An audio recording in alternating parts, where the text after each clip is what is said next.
valiant heart, go bravely forth to seek in Buddha's law the lasting peace. Bravely he soared through years of toil and pain, the holy path which leads to endless peace. Go for the valiant heart, look not behind, where earthly joys thy feet would seek to bind. Before thee ways where wisdom's open page, where thou the treasures of the truth shalt find.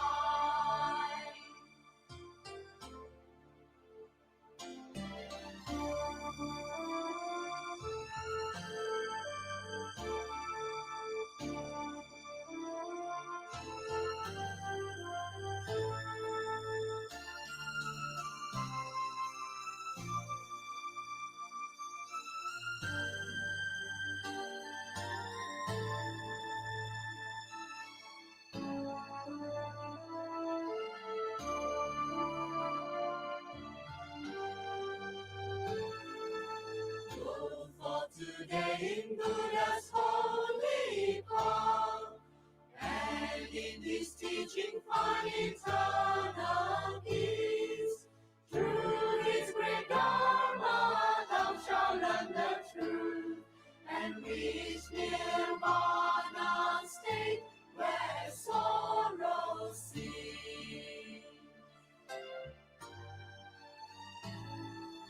Go for the valiant heart, go bravely forth to seek in Buddha's law the lasting peace. Bravely he soared through years of toil and pain, the holy path which leads to endless peace.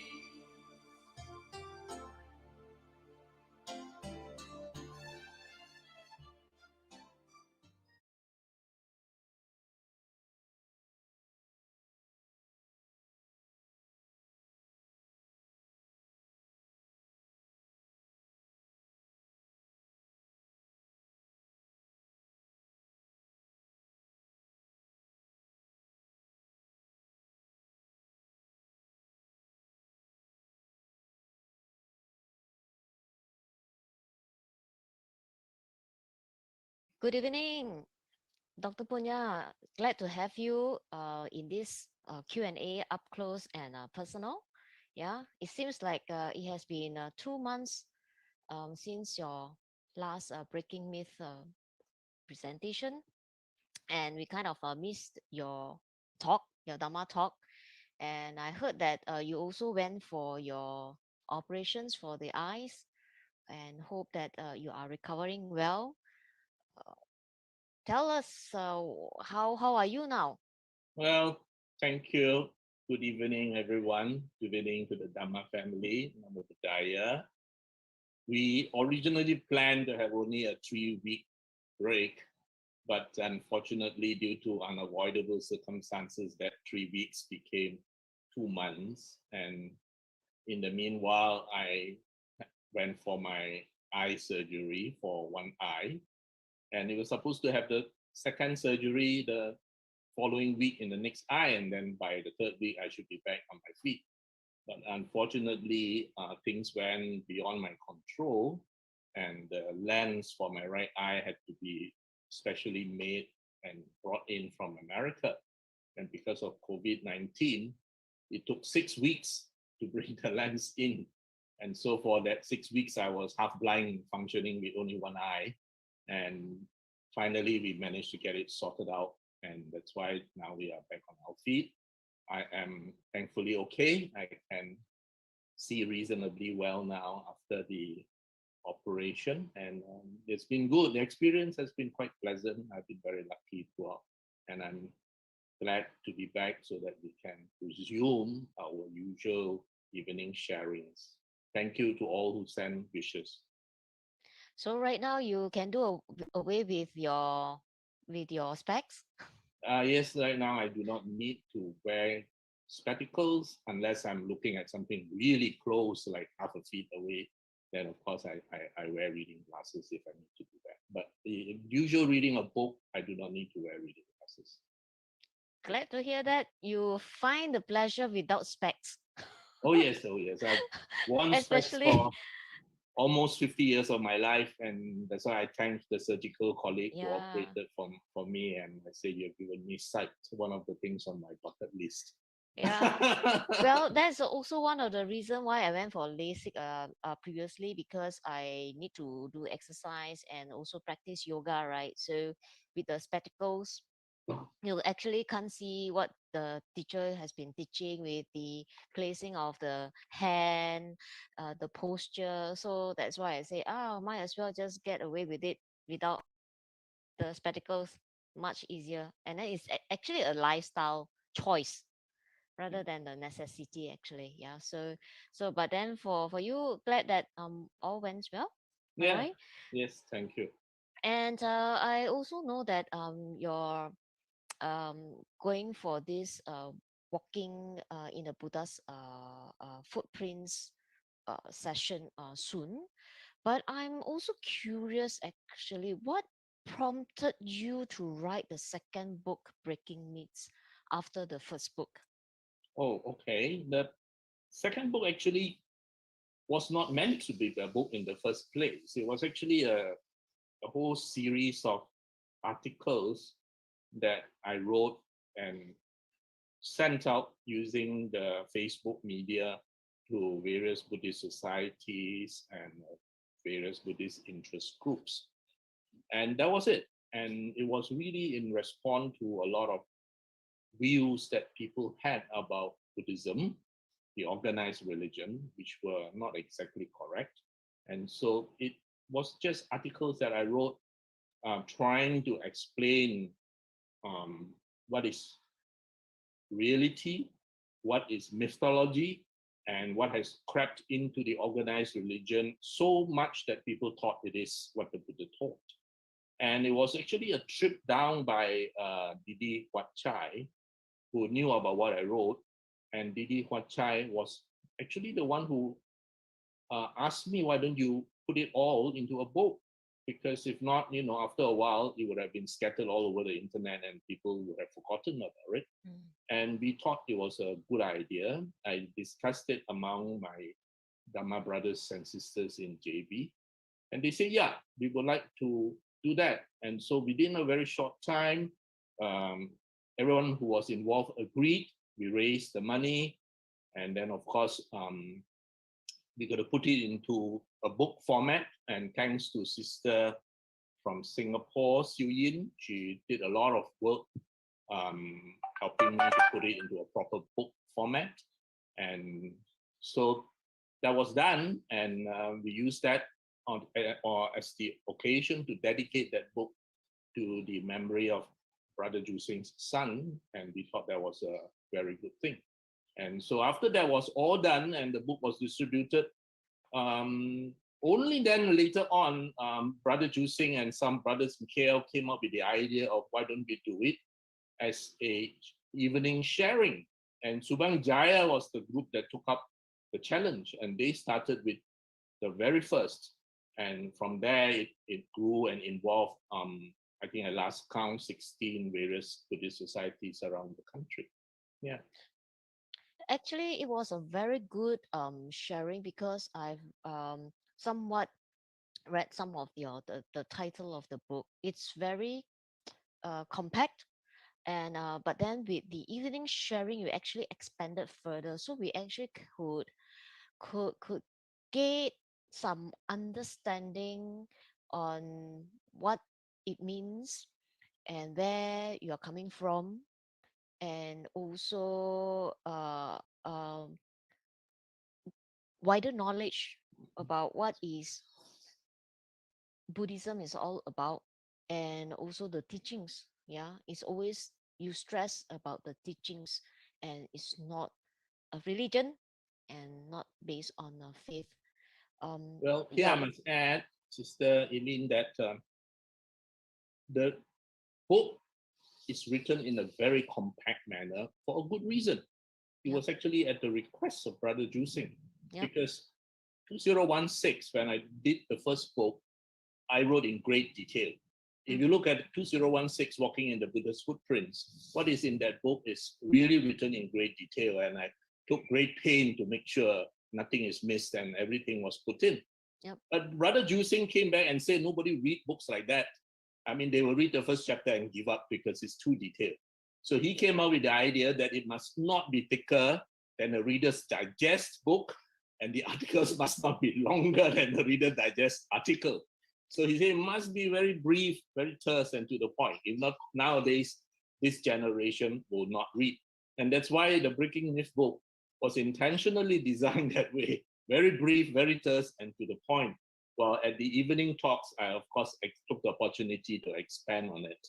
Yeah, it's very true because the younger generation, younger generations right now, they have a shorter attention span, frankly. And for me, I will prefer, and also we are running a busy lives. For us, one slide says it all as an overview will be better. And Yeah. a take-home point at the end. But then, of course, with that slide itself, with an overview, you expand it with clear explanation. I think it's fine. It's fine. So that is what the presentation is all about, with an overview.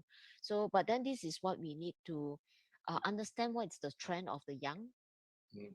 and they have very short attention span. So this is something that is true in that sense. Yeah, and we also can notice them cannot sit long to to to to hear what you are talking about. Okay, so we have also received quite a number of questions, and we have selectively comes down to eight main questions that we think we should share with the audience. Yeah.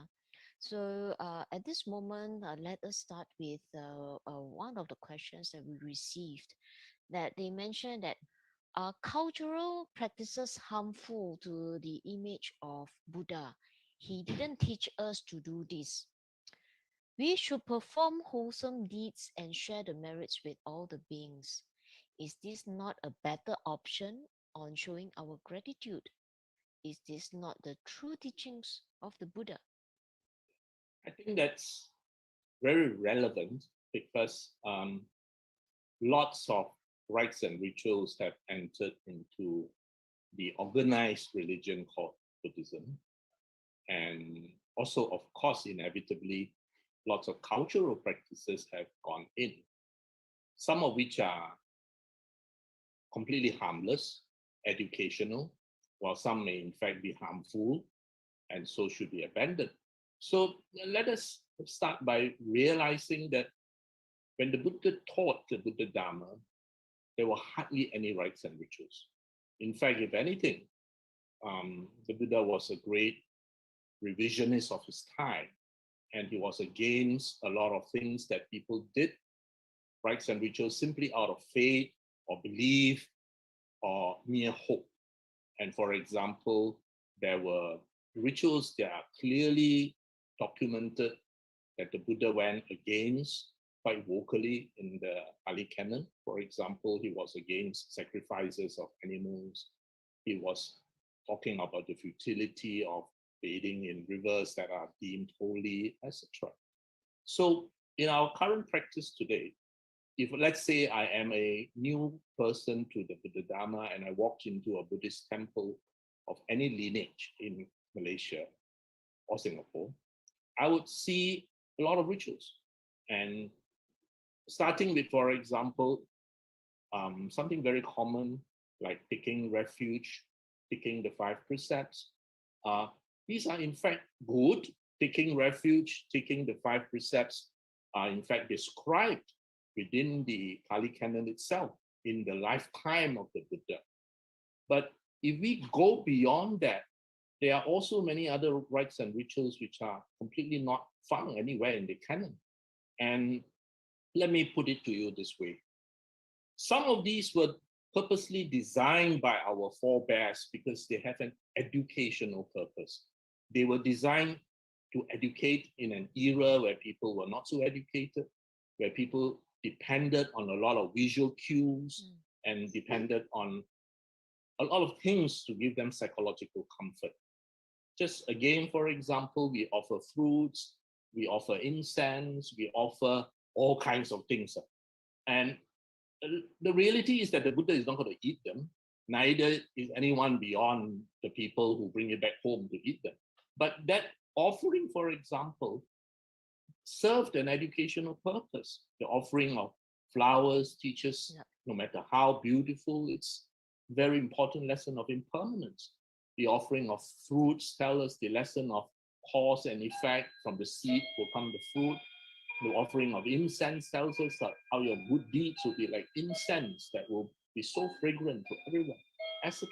But often people have forgotten the reason behind these educational tools and then depend on these offerings or rites as the means to get awakening or to get something, in which case then it is wrong. And the Buddha clearly stated that if you are dependent on rite and rituals for you to gain awakening, then that is definitely a wrong view. And it is in fact one of the factors that a Sotapanna will overcome in his education, in his search for truth. But there are also rites and rituals which are completely harmless and which are not described by the Buddha himself, but which gives people a lot of psychological comfort. And again, I will give you an example within Orthodox Buddhism. You go to Sikya Inn, for example, at the end of the service, Venerable goes round picking water with a flower and sprinkle on everyone. You're not going to find that anywhere in the canon. All right, the chanting of Paritas is something so common, so accepted that people take it for granted. But where in the canon are you ever going to find that? So does it play no role? Most people, if not all, barely understand the words that is being chanted by the Venerable. And when I hear the word Bhavantu Sabha Mangalam, I know it's time to eat. So that's the only good thing. It's time to eat. Makan time is near. So most people look at that as, it's a blessing. The water has fallen on me.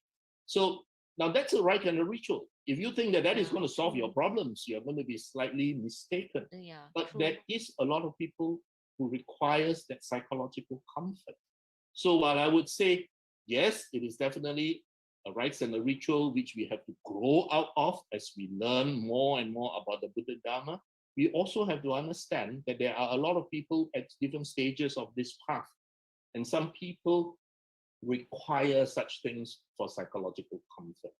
So while it is rites and the rituals, while it is not going to help us with awakening, it certainly provides comfort and maybe even fulfill much of the needs of a person who is starting on his journey who needed that help.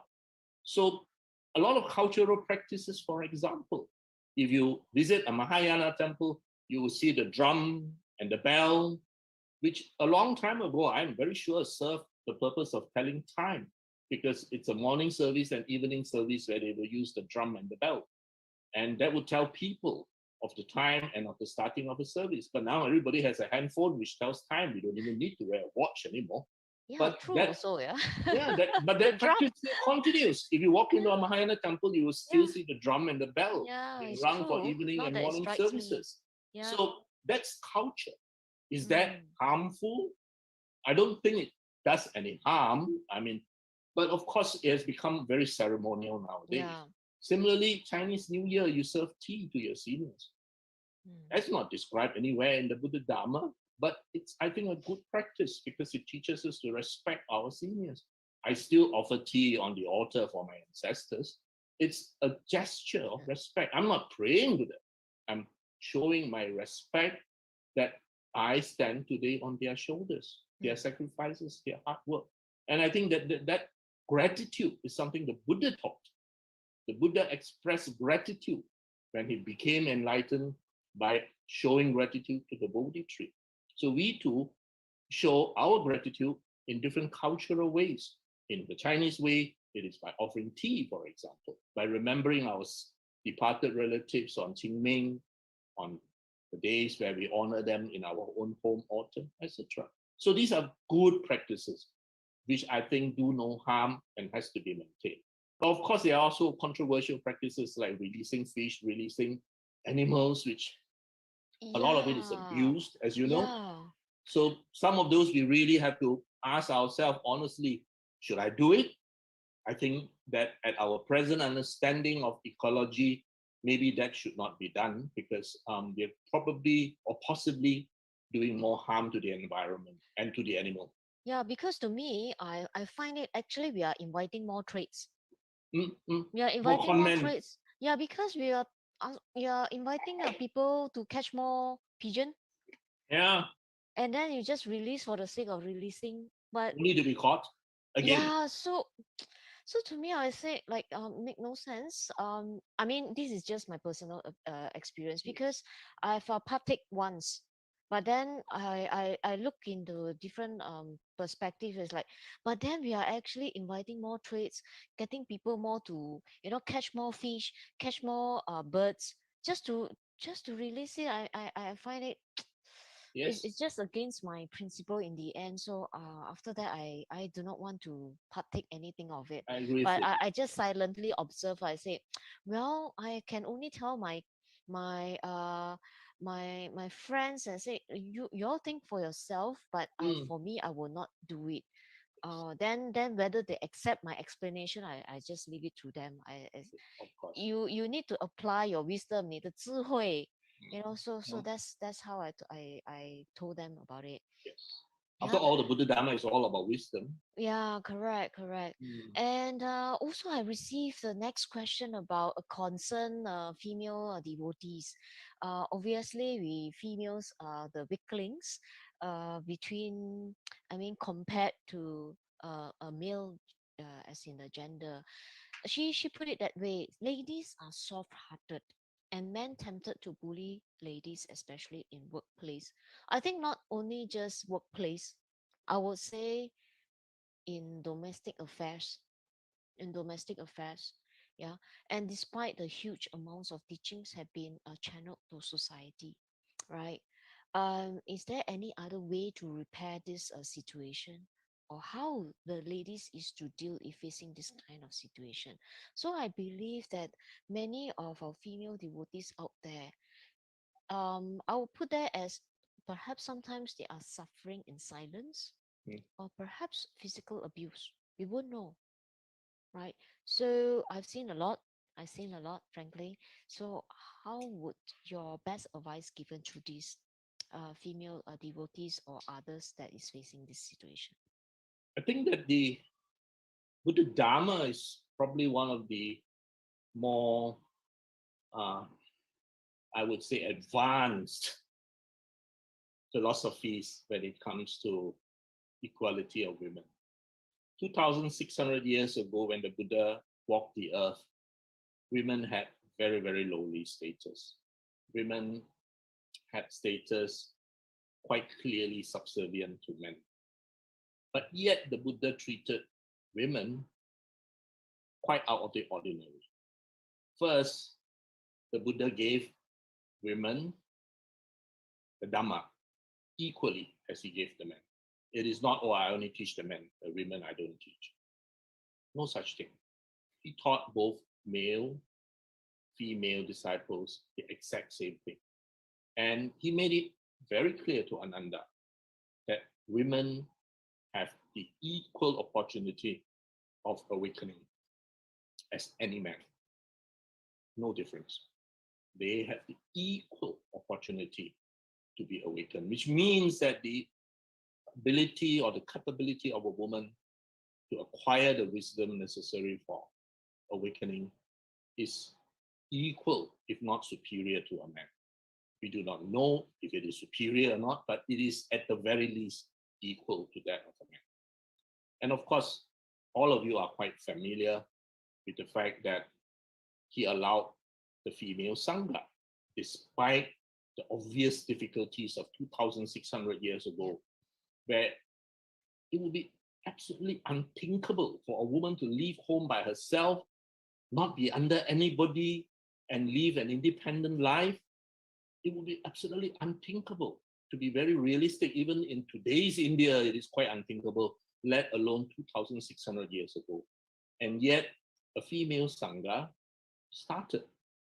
Well, of course, to protect the female Sangha, the Buddha had to include rules like it has to be next to a monastery, has to be not deep in the forest, etc., etc. These are obvious social and security reasons to protect the female Sangha.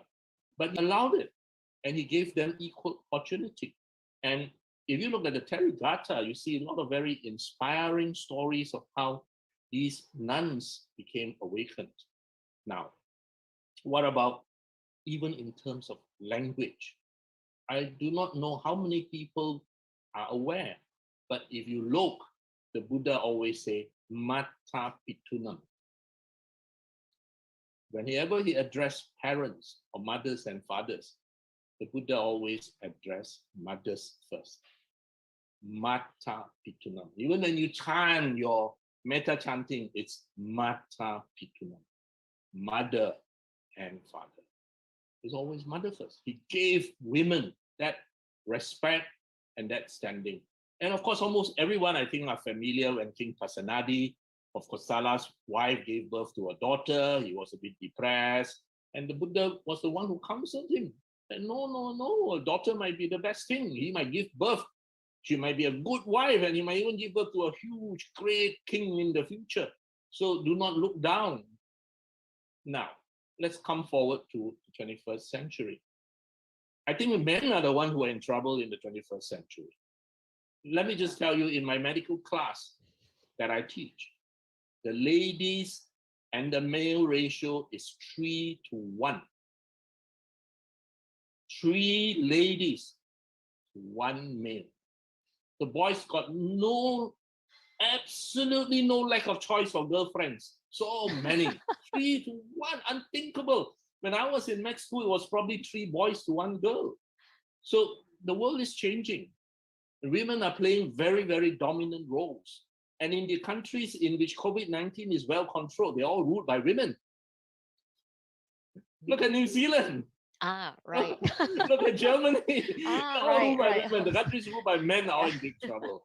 So I think that as we go on to the 21st century, males are the one who are going to be progressively threatened. The Vice Chancellor, the main leaders of so many corporations nowadays are ladies, including many universities. So women are definitely making great strides as far as intellectual work is concerned, as far as many professions traditionally not within their area, including business. But we have to be realistic that women and men do have physical differences. Yeah. Men are physically, genetically bigger by their software. Men have, of course, some other jobs which are more suitable for the male gender. And I mean, for example, if you're looking at an elite fireman squad or something like that, I think that a man would probably be a better job. And I don't think a woman will want to fight for a role in an elite fireman team that is going up skyscrapers to save people, because by their very physical build, men are probably more suitable, just as women are very suitable as caregivers because of their compassionate, gentle nature. Some men are simply not so gentle. So while there are many areas which we need to say, yes, there should be equality and there must be equality, including marital rights, divorce rights, etc., which I think we are making good progress. There are also many areas whereby if I'm a woman, I wouldn't want to fight with a man. I like the men to continue to do that job because they're physically more capable.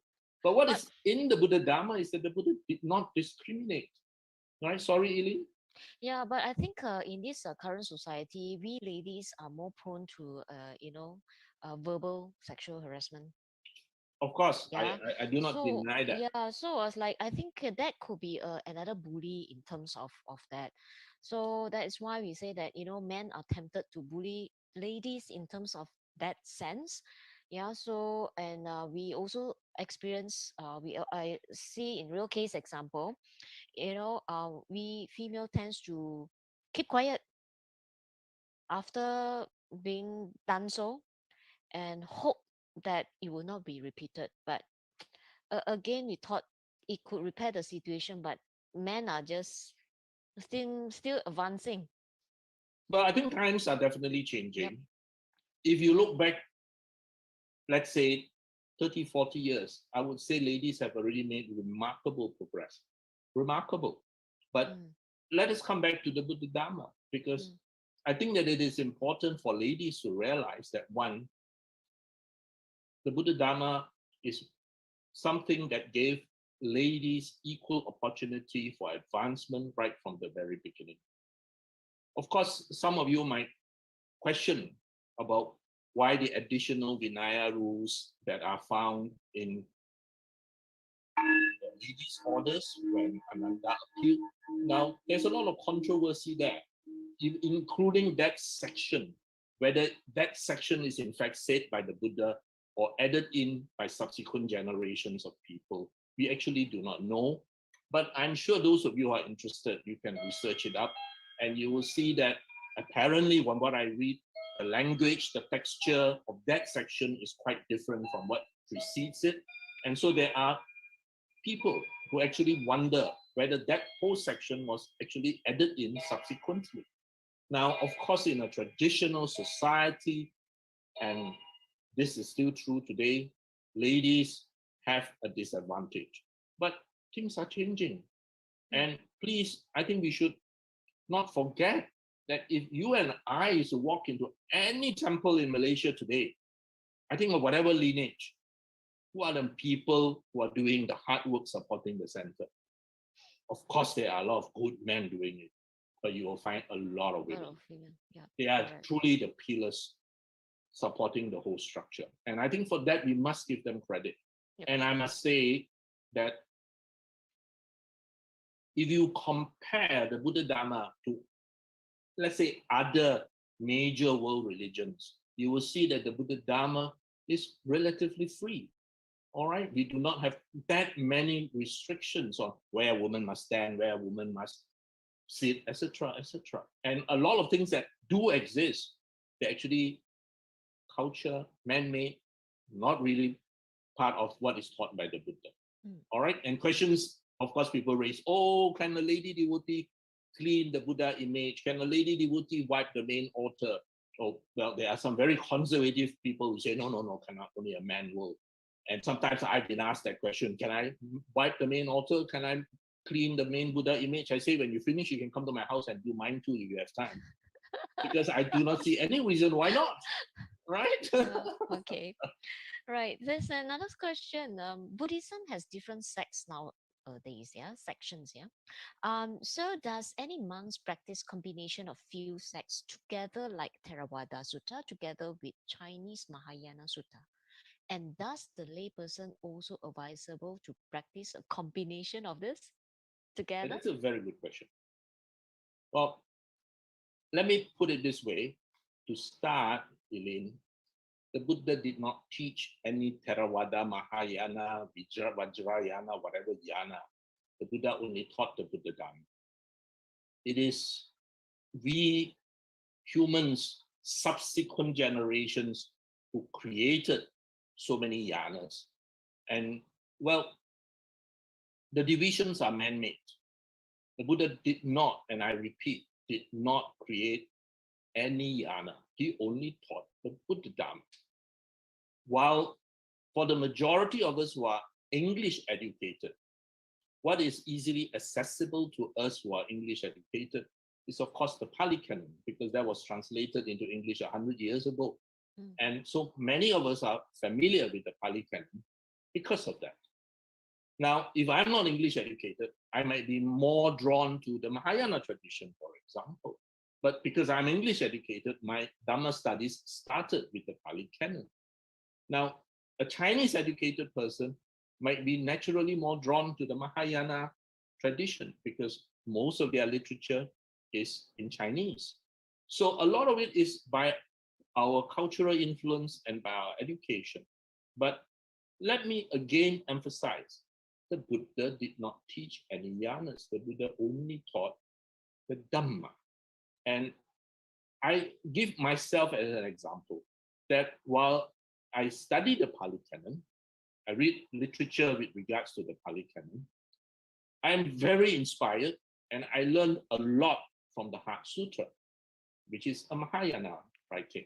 Yeah, I was about to ask you that, Xin Jing, because And you also you yeah, also teach a little bit about the Xin Jing. So I was thinking, is Dr. Punya actually is Chinese educated or bilingual as usual? the thinking is extremely profound and it Mm, challenges you. So yeah. if you attempt to understand it bit by bit, you actually have a much more profound understanding Mm, of the Buddha Dharma. Because within the Xingqing are almost all the Theravada core teachings. They are mm, included inside. And some more, for example, if you study the Diamond Sutra, you also understand much better the concepts of anicca, anatta, dukkha.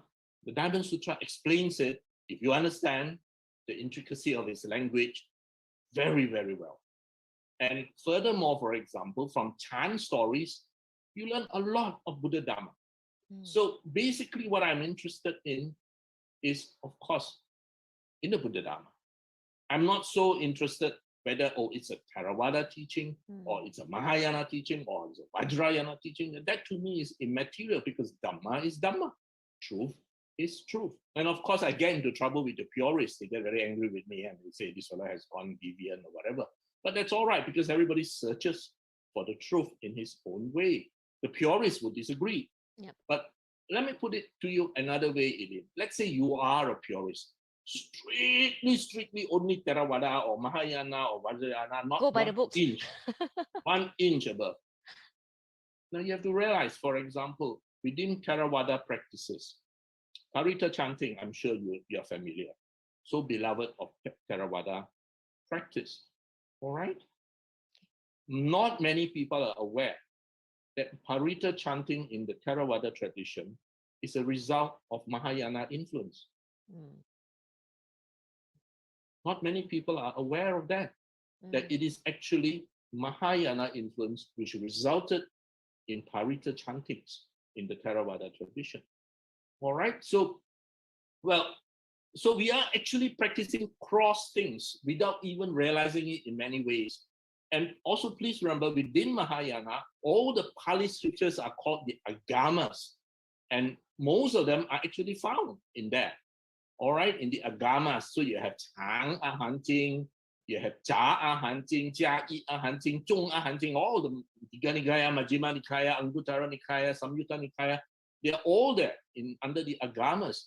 So let me put it this way: if Eileen, you are to meet me now for the first time and you ask Dr. Wong, what lineage are you? My answer to you will be Mahayana. I Yeah. follow the Buddha Dharma because I want to be happy. Yeah. And my lineage is Okay. Mahayana. That's a very good Whatever one. brings me to the ultimate goal of supreme happiness. Mm, And I see truth in all this. And that's why I try not to divide my mind into, this is Mahayana teaching, this is Theravada teaching. I think that is very artificial because within the 84,000 Dharma doors, and again, the instant I say 84,000 Dharma doors, good friends, dear Dharma family who are very pure will say, 84,000 Dharma doors, that's a Mahayana teaching. 84000法门. Says who? It's actually a Theravada teaching. Are you aware of that? I can give you the exact quotation. I would think that so because Chinese words, right, very straightforward. Yeah. Mm. You call it 不生不灭 in very 4 character words, right? But in English, you have to describe it in words and sentence. Then you tell. So sometimes I find that those who are bilingual are actually very to the advantage of knowing the two. Yeah. So 色不以空，空不以色. So straightforward. Yeah, but So it takes one straightforward. lifetime to understand that one. Yeah, Line. exactly. But in the English translation text, right? You need a It was book. like, wow, you need to understand what does it mean and things like that. So I was like, okay, sometimes Chinese explain it clearer. Like for Yes. example, the metta thing, the chitta thing, and then you seen and yeah, it distinguished, but in English it's just like we call it as grandfather, but Chinese will say 外公外婆, you know, 外公外婆, 婆婆公公. We have a distinction, but in English it's just Everyone's an grandfather. uncle. Yeah, exactly. Granduncles and uncles. Yeah, it's true. Yeah, so I think you're right. We just look into what gives you the true And the teachings of that. 84,000 teachings, don't forget Yeah, eight yeah, noble, yeah. eightfold path, four noble truths, three Mm, universal mm, characteristics. I say that ad nauseum, mm. 84000. Yeah, While there true. are 84,000 Dharma doors, 84,000 Dharma teachings, as Ananda said in the Therigatha, these 84,000 Dharma doors lead ultimately to the core of Mm, the Noble Eightfold Path, the Four Noble Truths, and the three universal characteristics. Because after all, the first 5 disciples of the Buddha became awakened based on the teachings of the middle path, the Four mm. Noble Truths, the Eightfold Yeah, Path, and the three universal mm, characteristics. correct, That's the core teaching. correct. But everything else is icing on the cake. The Yep, core teaching is that. yep. All right? Okay. So that's another question. In the final episode of the Breaking Myths series, Are You Free? We learned that the Buddha's Dharma is the way to ultimate freedom. How do we know that the Buddha got it right? He rejected the Jain path of self mortification and he rejected the Vedic view of the Atman. So how do you know he's right?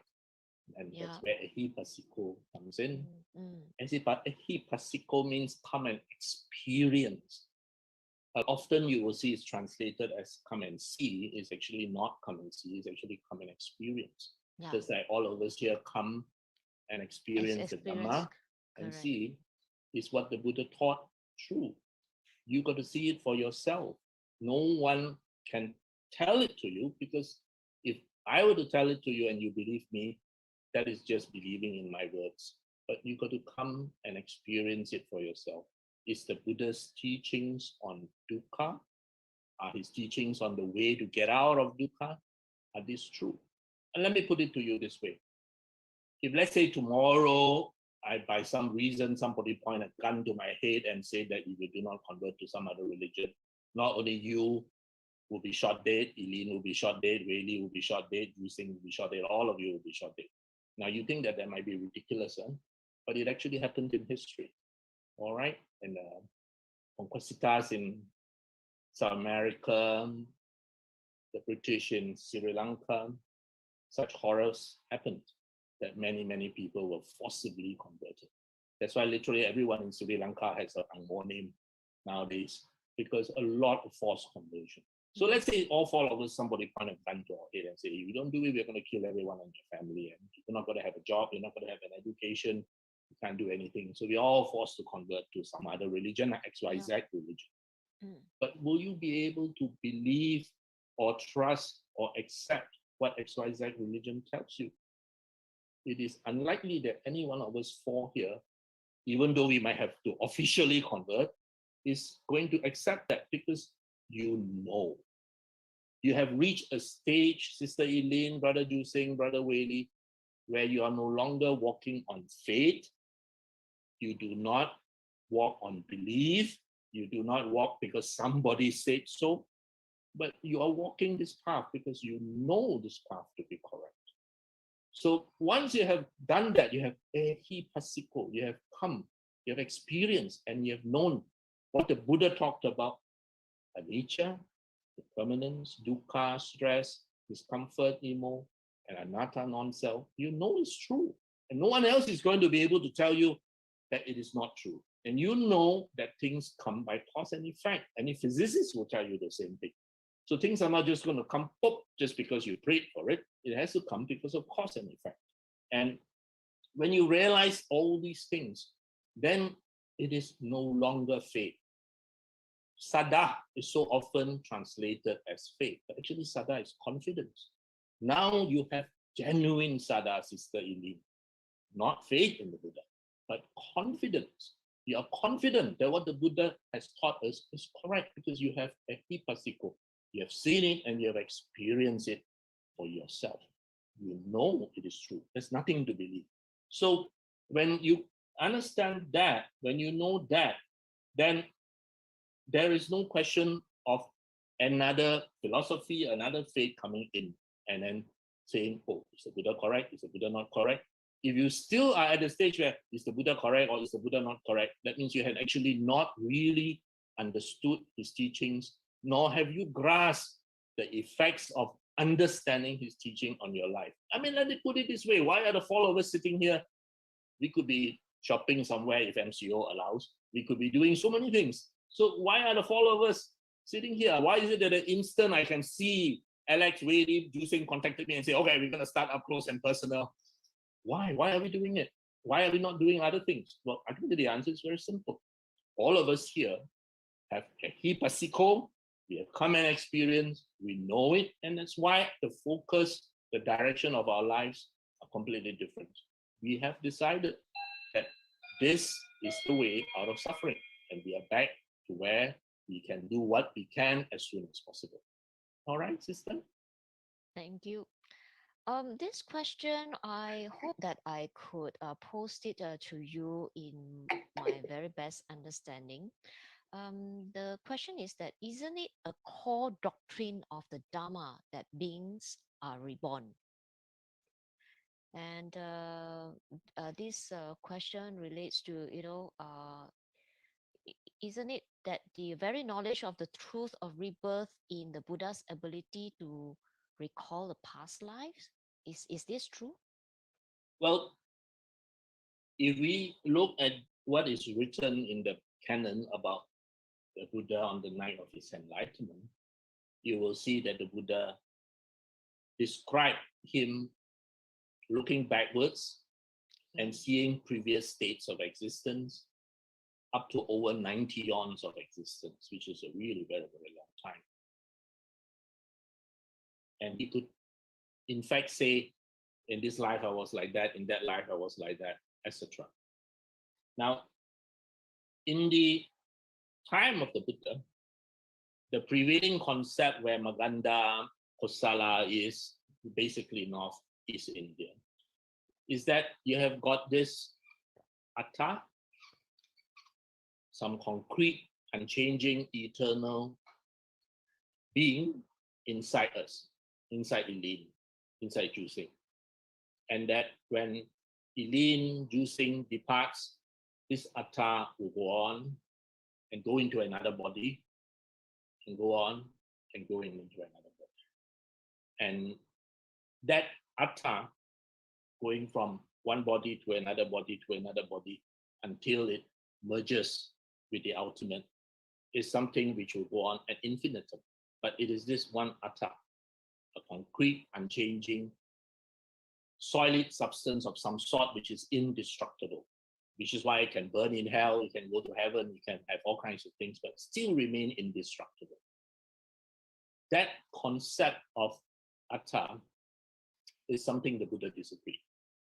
Because when the Buddha looked very, very clearly in himself, in his past, he could not see anything which is concrete like that. And that's why you have words like transmigration, which means from here, this thing transmigrate here. And that's wrong. That's not applicable to the Buddha Dharma. And then you have words like reincarnation, which actually also means something reincarnate or reincarnate into another being, and also wrong. Yeah, So we because understand. in my early days, before when I was a teenage, the popular word to use was reincarnation, not rebirth as in now. Mm. So then again, my relatives will talk about your Buddhists are talking about reincarnation. I mean, of course, they don't believe in such. So, but then at that point, I was still young. I don't know what does it mean by reincarnation. If you tell me it's rebirth, then I understood it very direct that it is rebirth, right? Yeah. So yeah, again, it's the interchangeability of term use. So we don't know which is No, which. because words carry baggage. Yeah, Each it's word true, it's has a true. baggage. So when you Yeah, say transmigration yeah, or transmigration. reincarnation, Yeah, it carries correct. with it a baggage. So Yeah, we say these two are not applicable. yeah. So then we are left with one more word, So rebirth. Rebirth. Oh, soul also. Yeah, I mean, okay, lah. So soul has a big baggage from Western concept. Yeah, Okay? the But body's the needing. enemy, we are stuck with the word rebirth. Yeah, Okay, yeah, for yeah. lack of a better word, Yeah, we are yeah, yeah, stuck with the word correct. rebirth.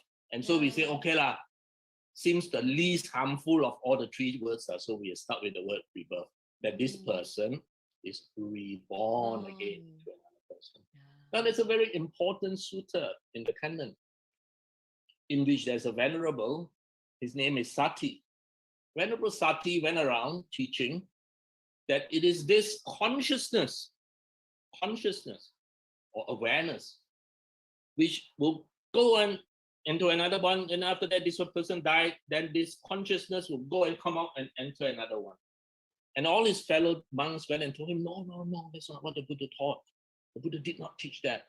Sati was unmoved. Then these people raised this issue to the Buddha. And the Buddha said, can you call Venerable Sati to see me? So Sati was called in the presence of the Buddha. The Buddha actually asked him, if you look at that very interesting sutta, the Buddha asked him, what is it that you teach? And then he actually describes how this consciousness will move.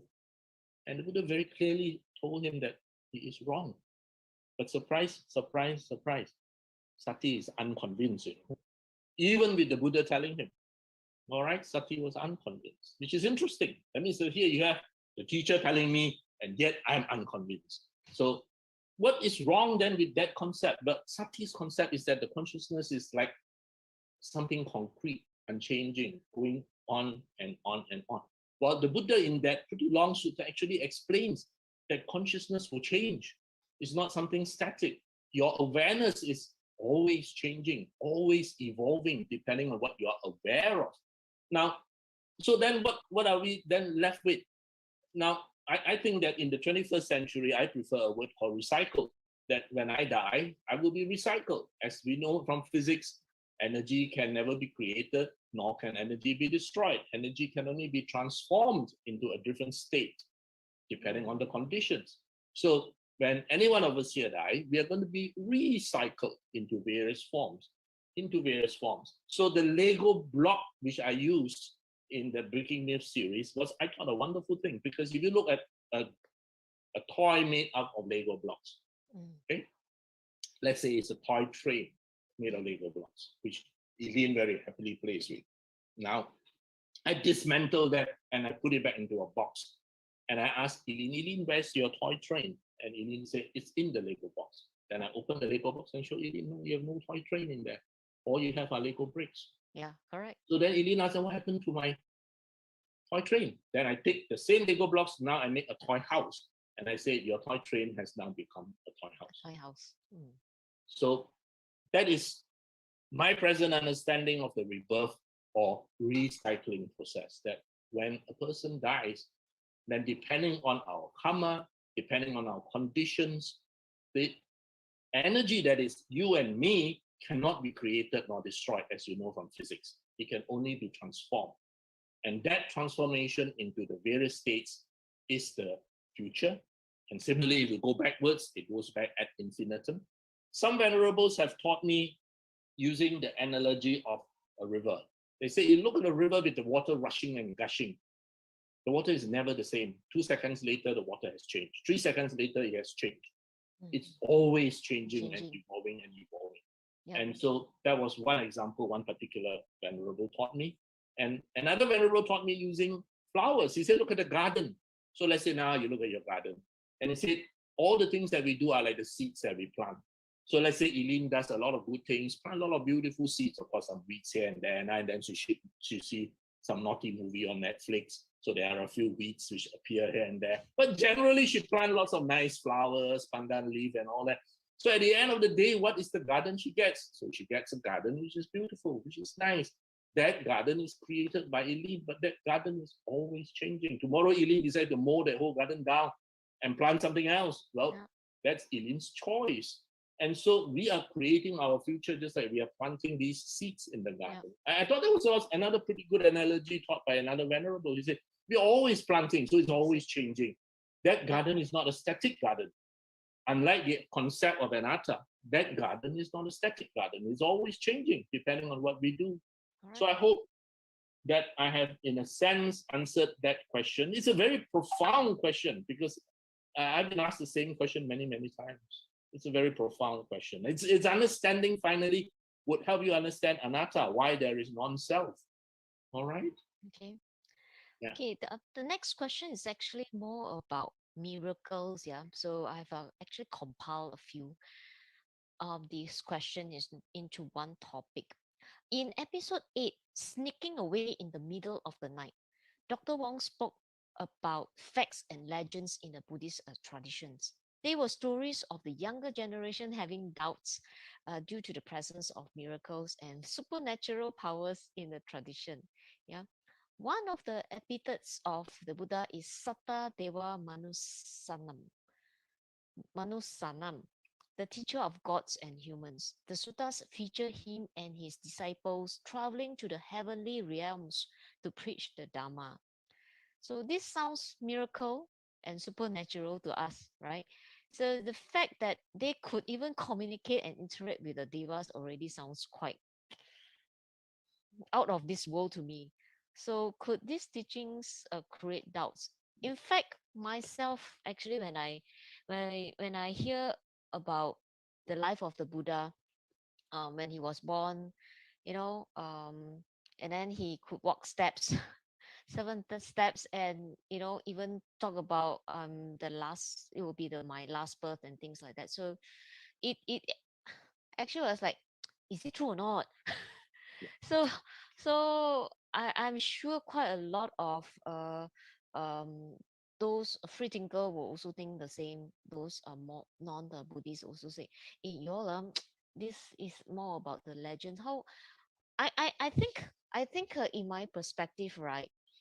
um not to mention about the faith in particular, but they seems to believe more in their faith. Like, for example, we also talk about um uh one of the legends about splitting the sea and let the ship move, and um having the living creatures and board it safely. Yeah.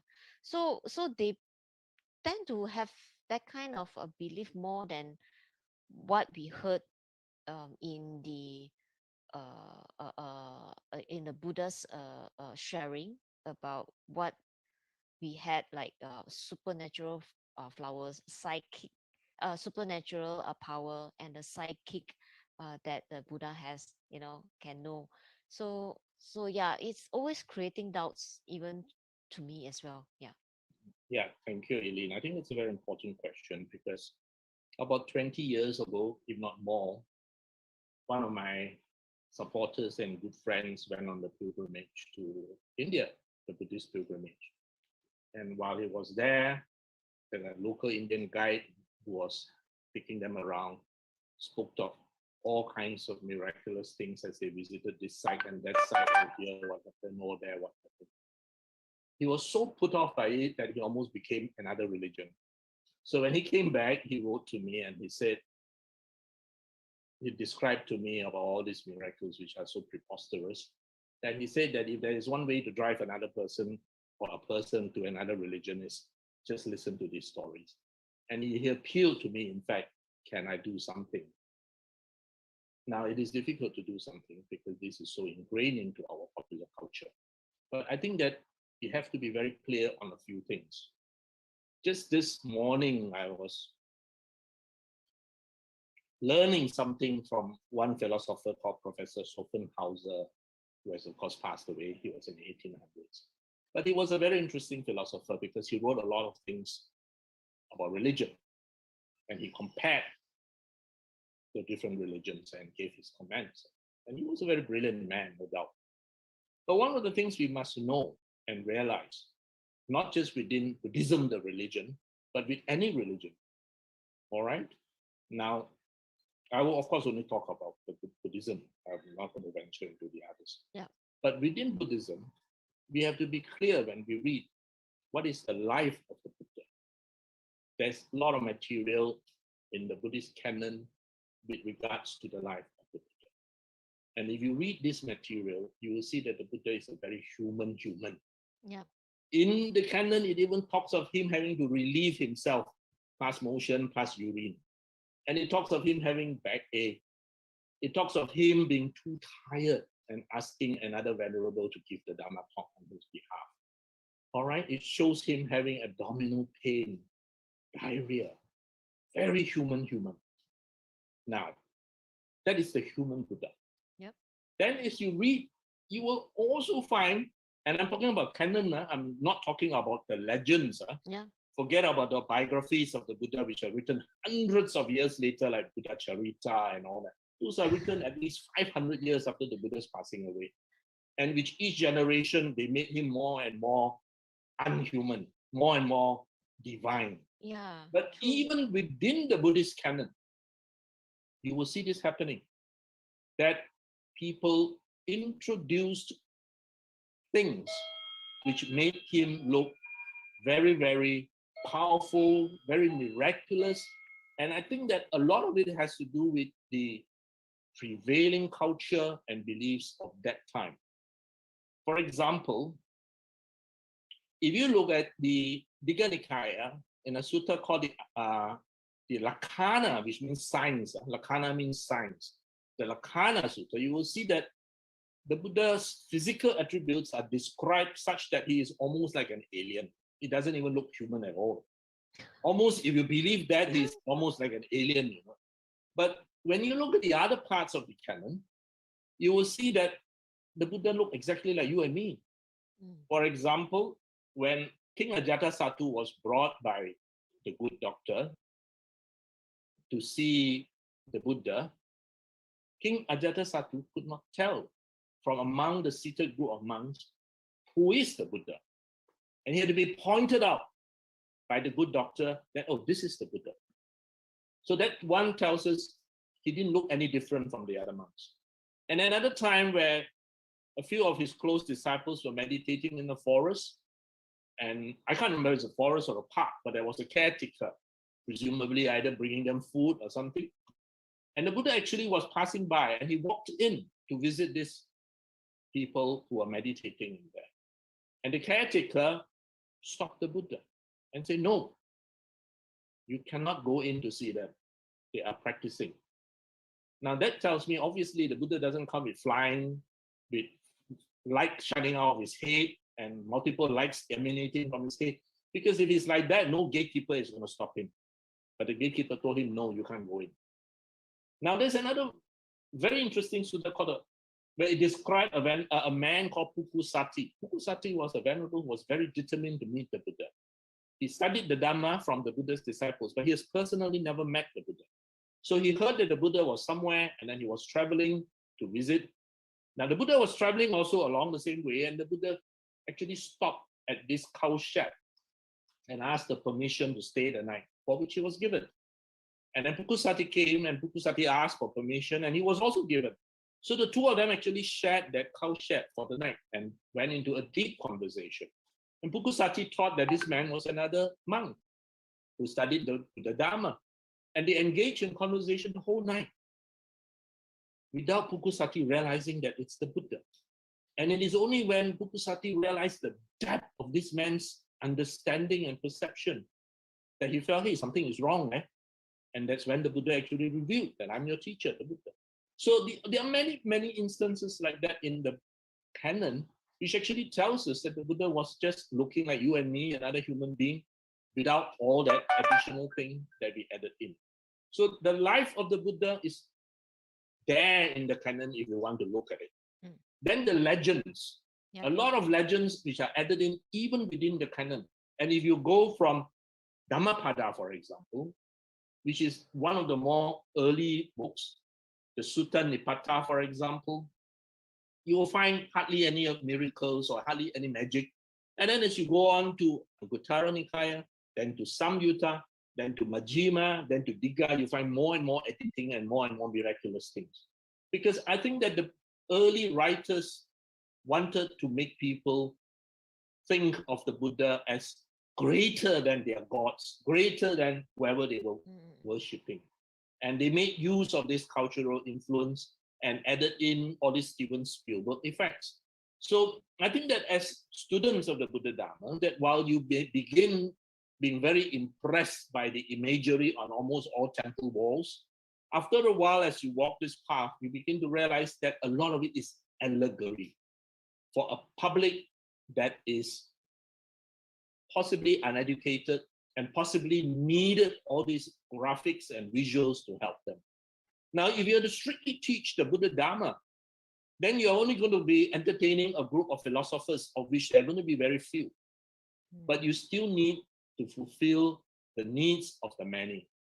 And the needs of the many are not going to be the ones who understand what is Paticca Samuppada, are not going to be the ones who understand very profound teachings, which is why if you look at how the Buddha taught, for example, he taught Yasa, he began by good deeds, good karma, bad deeds, bad karma. He taught him the results of cause and effect. He in fact taught him about heavenly rewards, etc. And only when Yasa was ready did he talk about the middle path, did he talk about the higher teachings. So we have to realize that the Buddha's teachings is a graduated teaching. So while all these very interesting stories may have served an educational purpose, some people think that the 7 steps he took, each with a lotus flower that Sister Eileen referred to, refers to the fact of the 7 factors of enlightenment. All right, that it was actually an allegory that the Buddha had these 7 factors of enlightenment fulfilled. Now, the allegory and educational purpose may have long been forgotten, but people remember the miracles for what it is. But let us be very frank about it. If you look at the whole flow, then the Buddha is a very human man who had abdominal pain, who fell sick, who needed a doctor, and he got injured. He was a teacher for whom some villagers rejected and even blocked their wells to not allow him to take water to drink so that he will bypass their well, bypass their village, etc. So I think that we are not ever going to get rid of the legends, because I think most people are more familiar with the Buddha Charitas, the legends, than they are with the canon, because it's easier to read nice stories. So we're going to have to live with it. But I think that for a younger generation who are very inquisitive and very knowledgeable, it is important that they be able to tell the life versus the legends and the allegories that are in it. A lot of it are allegories which we need to clearly understand. Now, if you don't understand, then you actually degrade the Buddha into another godlike figure. And the Buddha is not a godlike figure. The Buddha is a teacher. All right, Eileen, I hope that helps a bit. Thank you.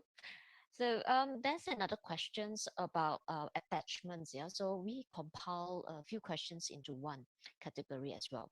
How can we care about others and yet at the same time not attached about what happens to them? For example, filial children to their parents who don't observe 5 precepts, caring parents who worry about the future of children.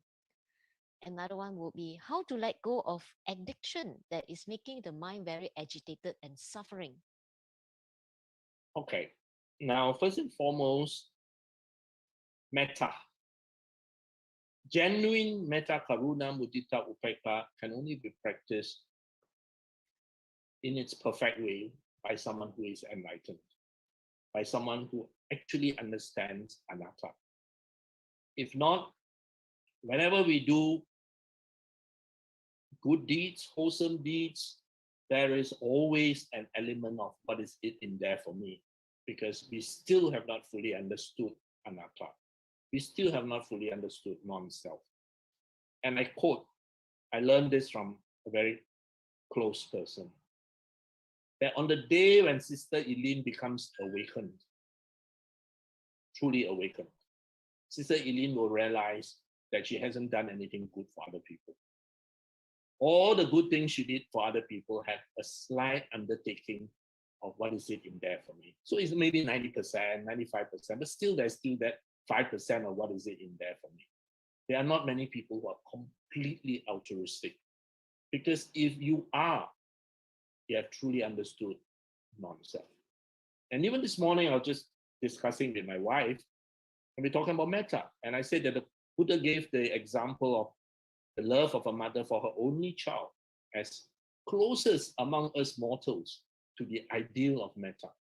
And I reminded my wife, note, it is still a mother to her child. Why not to other children? Why not to someone completely unrelated? And that's because we still have not fully understood anatta. So, one, metta. Metta is a little bit different from love. When one of my medical students loves another medical student, it is because he likes what she is making him feel. She likes what he is making her feel. It is a basic mutual reassurance project. So that's why if he doesn't behave in a way that she mentally demands, it's the end of the relationship, vice versa. Because each has expectation that you have to behave in that way so that I feel good. And I similarly have to behave in that way so that you feel good. So it is what we call a conditional love, a very conditional love. What about the love of a mother for a child? It goes one step beyond. The child can be naughty. The child can be not so smart, but the mother will still love the child.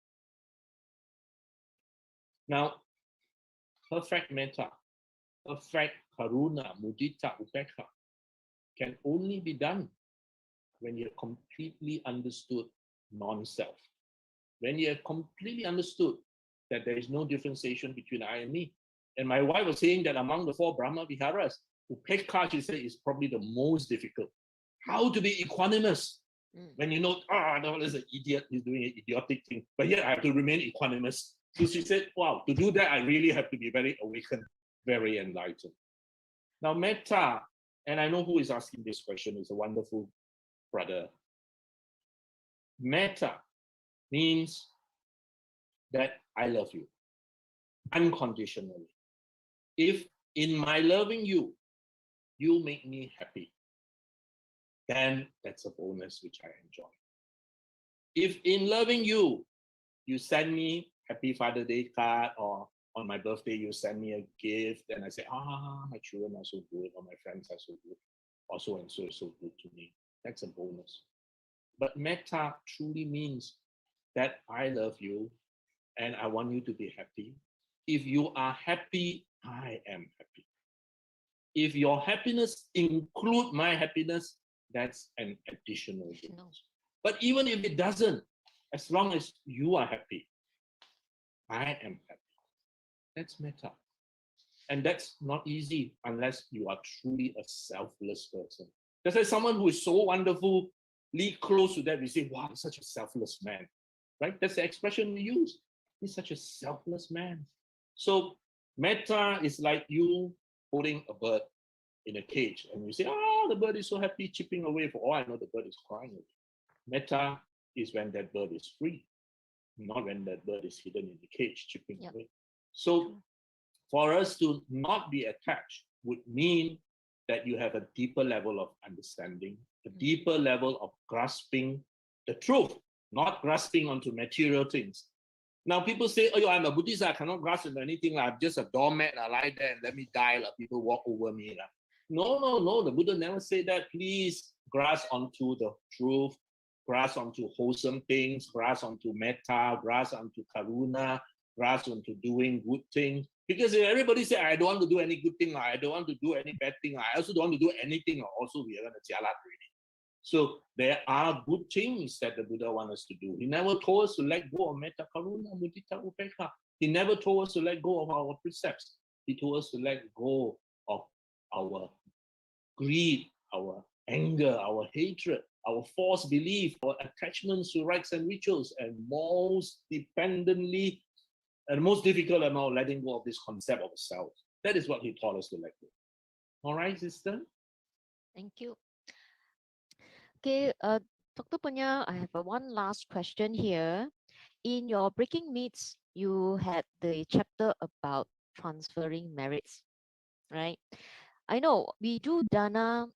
Doing dana is one of the ways to making merits, right? And we also seldom do a closing section of the Dharma talks or any chanting that we had in particular dedication of merits for any for that matter, right? So to me, I was also looking into, the terms of transferring of merits, sharing of merits, dedication of merits, and this was being used interchangeably. You know, as for the Chinese, right? We do hold prayers after the death, and as what the Chinese saying, it's part of Chao Tu, right? So for the date, right? But then please help us to understand these terms in the right context, especially when we talk about, the Sutta also mentioned that I am the owner of the karma, right? And uh, heir to my actions, born of my actions, related through my actions, and have my actions as arbitrator. Whatever I do for good or for evil, to that will I fall heir. So yeah, so this terms always makes me curious, and how does this transfer of merits, sharing of merits, dedication of merits in the right context? Thank you, Sister Eileen. I think that's very important. And one of the reasons why the breaking myth thing was written was partly because of what you just raised. And I think that there is a lot of misconception, and there are a lot of actually good work being done by people trying to explain this. And locally, our Venerable Akachita has got some really very nice and well-researched articles trying to explain this clearly. And I think that's important because coming from the Venerable, of course, carries much more weight. But what Sister Eileen mentioned about karma is very, very true. We are the owners of our karma. Karma is our creator. The fact that we are going to be recycled is partly because of karma. And of course, there are other conditions as well, giving us a state in which we will be in. But karma is not only my own, but also my creator, and I'm the heir of that karma. So that's a very fundamental concept which every one of us have to understand quite clearly. The understanding of karma is one of the aspects of right views, which we need to have a good foundation. Now, when one understands this, then how are we going to look at this and understand the greater picture of someone else doing a meritorious deed and then saying, oh, with this deed, now may you be well. So there are, of course, teachings from the canon itself, and the Buddha did teach quite clearly that there are beings who will know that Sister Eileen has done a good job. These beings can be your relatives. These beings can be people that you know directly, or they may be your distant relatives for which you have no idea who they are, or they may be even your great great ancestors from whom you have no idea who they are. So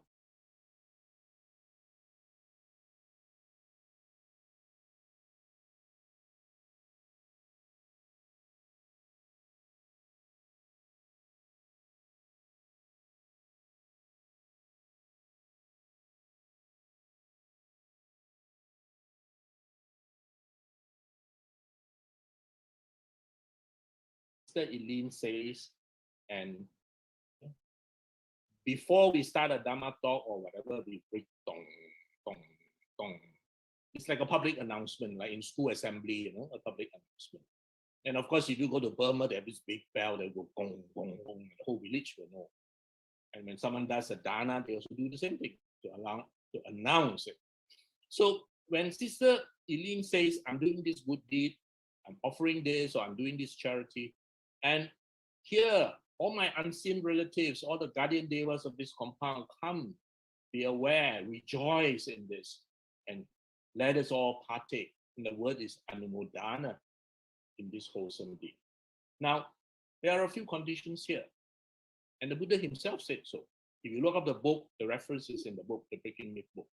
First, they are aware. That means if they are unaware, it's not going to be helpful. Remember Janasoni asking the Buddha whether offerings, if the person is unaware that you are making an offering, it's not going to be helpful. Which means if, let's say, a departed relative gone into the womb of another lady, then whatever your dedication or merits or offerings are not going to be helpful. Because that person in the womb of another woman is not going to know. All right, that means he's now in the pregnant uterus of another lady, and you are making offerings or sharing merits to that person, then that person is not going to know, and it's not going to be helpful.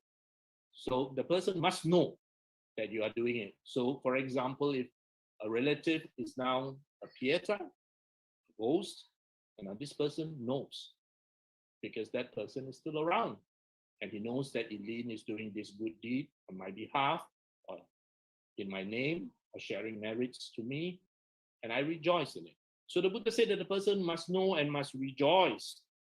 And in doing so, when the person knows and rejoices, the person is actually creating his own merits.